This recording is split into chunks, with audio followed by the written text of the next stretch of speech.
भगवान श्रीहरी विष्णू एकदा शेषनागाच्या पानगावर विश्राम करत होते, तेव्हा गरुड तेथे येतो आणि खूप दिवसापासून गरुडाला एक प्रश्न सतावत असतो. तो म्हणजे मृत्यूनंतर देखील मनुष्य त्याच्या घरी परत का जातो. हा प्रश्न घेऊन तो श्रीहरी विष्णूकडे येतो आणि श्रीहरी विष्णूंना या शंकेचे निरसन करा अशी विनंती करतो. तेव्हा भगवान श्रीहरी विष्णू गरुडाला अतिशय सोप्या भाषेत गरुडाच्या प्रश्नाचे निरसन करतात. भगवान श्रीहरी विष्णू म्हणतात, हे गरुडा, तू विचारलेला हा प्रश्न जितका साधा वाटतो तितका गूढ आणि खोल अर्थाने आणि भरलेला आहे. सर्व आत्म्याचे जीवन, इच्छा, निवृत्ती, समाधान, मानसिक व धार्मिक अवस्था यावर अवलंबून असते. या रहस्यमय माहितीमध्ये आपण जाणून घेणार आहोत की मृत्यूच्या क्षणी आत्म्यासोबत कोणकोणत्या अलौकिक घटना घडतात, शरीर मृत्यूला कसे स्वीकारते आणि मृत्यूपूर्वी कोणते सूक्ष्म संकेत दिसायला लागतात. आत्मा शरीरातून कधी बाहेर पडतो आणि आत्म्याला कळत नाही की तो आत्मा शरीरातून वेगळा झालेला आहे. कुटुंबात चालू असलेला विलाप आणि शोक, विरहाची वेदना आत्म्याच्या चेतन मनावर काय प्रभाव टाकते, हे सर्व समजून घेणे ही केवळ माहिती नव्हे तर आत्मचैतन्याची सुरुवात आहे. मित्रांनो, पुढे जाण्यापूर्वी या दिव्य प्रवासाचा सन्मान म्हणून या व्हिडिओला एक लाईक अवश्य करा आणि कमेंट बॉक्समध्ये जय श्री स्वामी समर्थ नक्की लिहा. जय श्री माता लक्ष्मी अवश्य लिहा. चला तर मग सुरू करूया अदृश्य प्रवासाला सुरुवात शेवटपासून. म्हणजे मृत्यूपासून. तुम्हाला जाणून आश्चर्य वाटेल की हिंदू धर्मात 18 महापुराण आहेत. त्यापैकी एक विशेष ग्रंथ म्हणजे गरुड पुराण. हा ग्रंथ केवळ मृत्यूनंतर आत्म्याचं रहस्यमय प्रवासाचे वर्णन करतो असे नाही, तर आत्म्याचे अंतिम वेदना, तिची दिव्यता आणि कर्माचे परिमाणही उलगडतो, दाखवतो. या ग्रंथात सुमारे 19,000 श्लोकांच्या माध्यमातून भगवान विष्णूंनी आपला वाहन गरुडाला तेथे परम रहस्य सांगितलेलं आहे, जे आत्म्याच्या मृत्यूनंतर अवस्थांवर प्रकाश टाकते. प्राचीन मान्यतानुसार गरुड पुराणाचे श्रवण केवळ मृत आत्म्याला शांती व मोक्ष प्राप्त करून देत नाही, तर त्या आत्म्याच्या कुटुंबियांना एक आध्यात्मिक जागृती, मानसिक समतोल आणि एक गोड अनुभूती प्राप्त होते. या ग्रंथात सांगितलेले आहे की मृत्यूच्या काही काळ आधी माणसाला काही सूक्ष्म संकेत जाणू लागतात, जसे एखादी दिव्य शक्ती त्याला हाक मारत आहे, पूर्वजांचे दर्शन होणे किंवा एखाद्या अनामिक शांततेचा अनुभव येणे, की शरीर हळूहळू शिथिल होऊ लागते. थंडी सर्वप्रथम पायापासून सुरू होते, हळूहळू ती डोक्यापर्यंत पोहोचते. श्वासोच्छ्वास वेगवेगळे असामान्य होतो, कधी जलद तर कधी मंद. काही वेळा मृत्यूच्या अगदी काही क्षण आधी त्या व्यक्तीच्या चेहऱ्यावर एक अलौकिक तेज दिसून येते, जणू काही आत्मा पूर्णपणे दिव्यता अनुभवत आहे.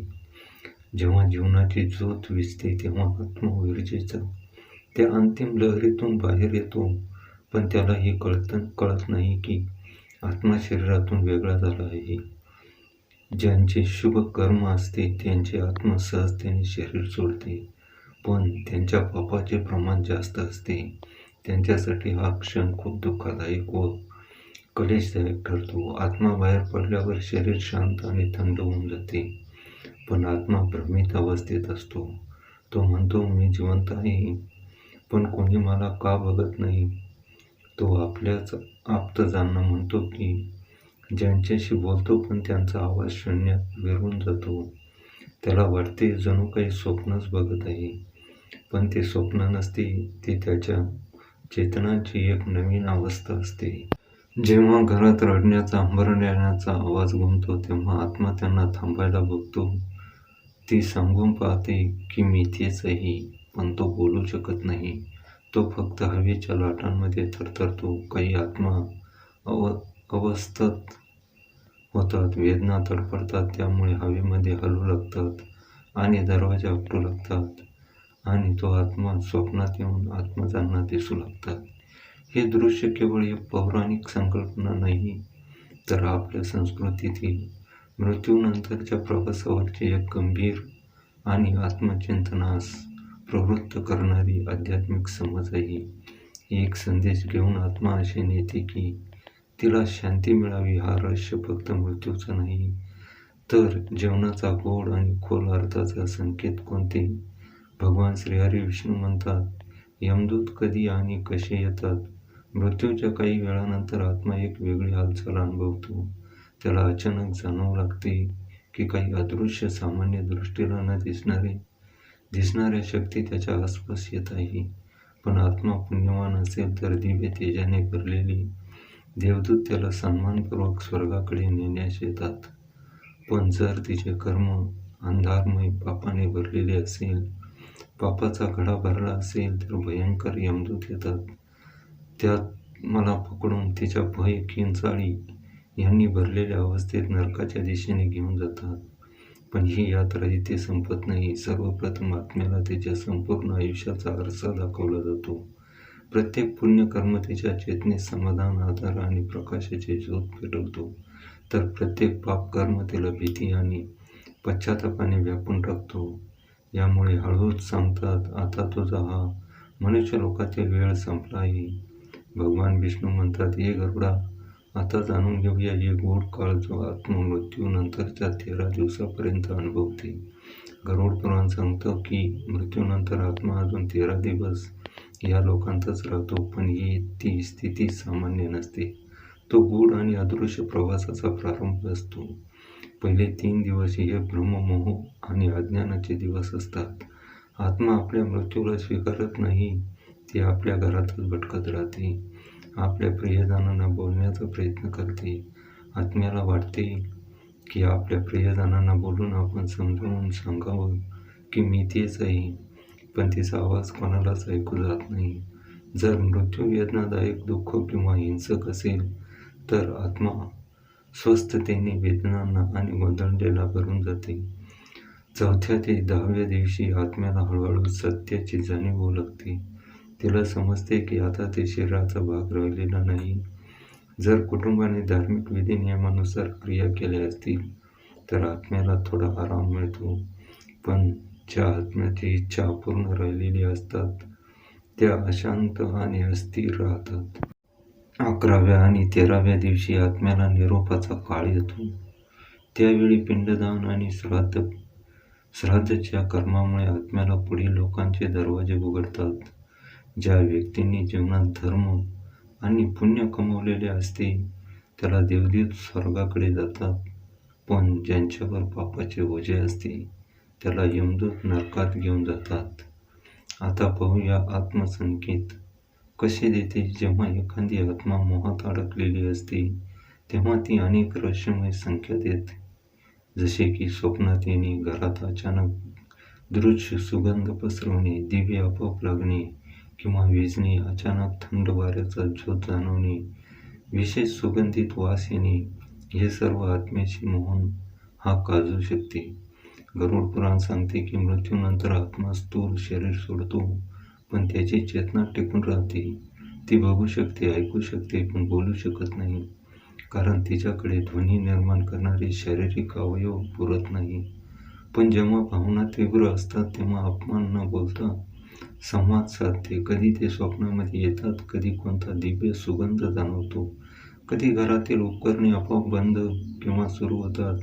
हे सर्व आत्म्याचे मोहक संकेत असतात.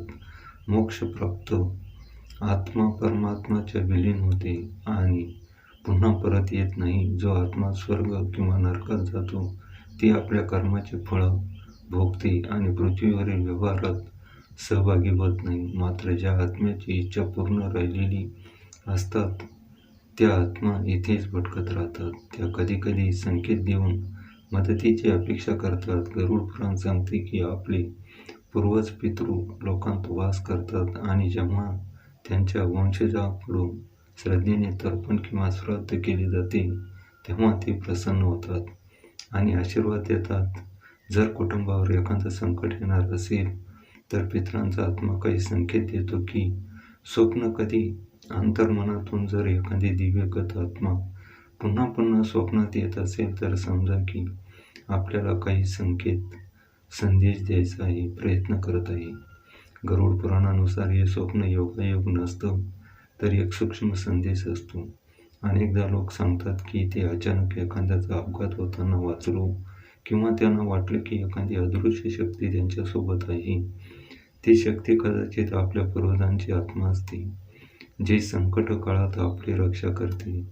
जेव्हा घरात श्राद्ध, पिंडदान किंवा धार्मिक पठण होते, तेव्हा आत्मा प्रसन्न होतो आणि त्या घरात सकारात्मक ऊर्जा निर्माण होते, जी कुटुंबाला मानसिक शांती आणि सुरक्षा समृद्धी प्रदान करते. आत्मा कधीच स्वप्नात, कधीच विचारात, तर कधी अभ्यासातच माध्यमातून आपले निर्णय प्रभावित करतात. हा एक सूक्ष्म संवाद असतो, ज्यात प्रेम, इशारा आणि आशीर्वाद लपलेले असतात. आत्म्यांना प्रसन्न करण्यासाठी आपण दरवर्षी श्राद्ध किंवा पिंडदान करणे आवश्यक असते. भगवान श्रीहरी विष्णू म्हणतात, यावेळी गरुड पुराणातील पितृस्रोत आणि महामृत्युंजय मंत्र यांचे पठण करा. असे संगीतात गरुडाला त्यांचे उत्तर मिळते. गरजूंना अन्नदान किंवा दान द्या, यामुळे पितृ आत्मा प्रसन्न होतात आणि कुटुंबाचे रक्षण करतात. पण ज्या आत्मा संपूर्ण इच्छामध्ये अडकलेले असतात, त्यांना कधी ना कधी अडथळा बनवू शकतात. त्यांना शांती मिळवून देण्यासाठी विशेष पूजा, दान, मंत्र जप आवश्यक असतो. मित्रांनो, कधी तुम्हाला असे वाटले आहे का, जेव्हा तुमच्या आयुष्यात डगमगत असते तेव्हा एखादी अदृश्य शक्ती तुम्हाला मार्ग दाखवत असते? ती शक्ती कधी तुमच्या पूर्वजांच्या आत्मा असते, कधी ईश्वरांचा संकेत असतो, तर तुमच्या पुण्यकर्माची कधी कधी तीच पावती असू शकते. जर तुम्हाला अशा अनुभूती कधी आली असतील तर कृपया कमेंट बॉक्समध्ये जरूर कळवा. मित्रांनो, चला जाणून घेऊया की मृत्यूनंतर आत्मा कोणाचा शोध घेत असतो, आईचा, मुलाचा की पती पत्नीचा? हा प्रश्न जितका भावनिक आहे तितकाच खोलही आहे. याचे उत्तर आपल्याला गरुड पुराणात व ब्रह्मवृत्त पुराणात मिळते. आत्मा जागृती संबंधित आत्मा कुणाचा शोध घेते, तर आत्मा मृत्यूनंतर सर्वात आधी तिच्या नात्यांचा शोध घेते. ज्या नात्याशी तिच्या सर्वाधिक मोह, प्रेम किंवा अधुरी भावना जोडलेली असते. जर आईबद्दल खूप प्रेम, काळजी व चिंता किंवा अपूर्ण भावना राहिल्या असतील, तर आत्मा आईचा शोध घेते. जर मुलाप्रती अपूर्ण प्रेम, काळजी आणि कोमल भावना असतील, तर आत्मा मुलाच्या आजूबाजूला भटकते. जर पती-पत्नीमध्ये खूप गहिरे प्रेम, अपूर्ण सहभाग किंवा प्रचंड ओढ राहिलेली असेल, तर आत्मा त्या जीवनसाथीचा शोध घेते.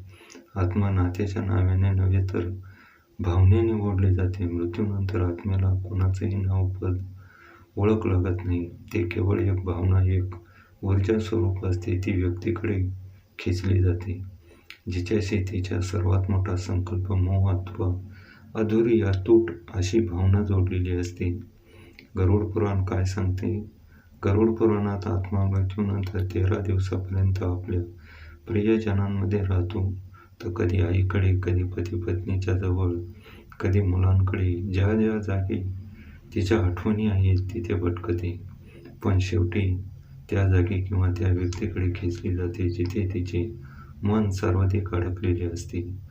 व या उदाहरणातून समजून घेऊया, एक आई जी आपल्या लहान मुलाला सोडून गेली असेल, तर तिची आत्मा वारंवार त्या मुलाच्या स्वप्नामध्ये प्रकट होऊ शकते. हे पत्नी ज्या आपल्या पतीच्या सेवा करू इच्छित होती, पण वेळेपूर्वीच मृत्यू झाला, ती आत्मा पतीच्या दुःखाला जाणवते, त्यांच्या वेदना अनुभवते. एक मुलगा आयुष्यभर आईच्या मायेचा शोध घेत होता. त्याचा मृत्यूनंतर आत्मा आईच्या शोधात असतो.